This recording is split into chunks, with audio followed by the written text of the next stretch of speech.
नाज़रीन, चीचावतनी में चोरी और डकैती की वारदातों में इजाफा। 24 घंटों में डकैती की 3 वारदातें हुई। मुसल्लह डाकू एक रिहायशी को 28 लाख रुपए मालियत की कार से महरूम कर गए।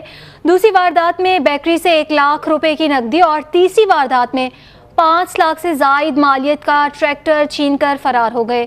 शहरियों ने एएसपी सुलेमान जफर से नोटिस लेकर आवाम के जानो माल के तहफ़्फ़ुज़ को यकीनी बनाने का मुतालिबा किया है। अभी आपको बताएं कि चीचावतनी में चोरी और डकैती की वारदातों में दिन ब दिन इजाफा देखने में आ रहा।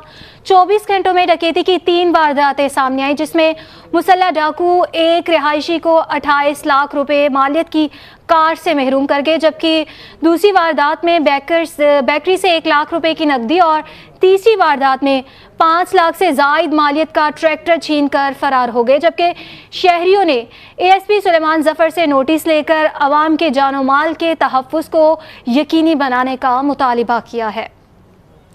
चीचावतनी में चोरी और डकैती की वारदातों में इजाफा देखने में आ रहा है। 24 घंटों में डकैती की 3 वारदातें सामने आई, जबकि मुसल्लह डाकू एक रहायशी को 28 लाख रुपए मालियत की कार से महरूम कर गए, जबकि दूसरी वारदात में बेकरी से 1 लाख रुपए की नकदी और तीसरी वारदात में 5 लाख से जायद मालियत का ट्रैक्टर छीनकर फरार हो गए।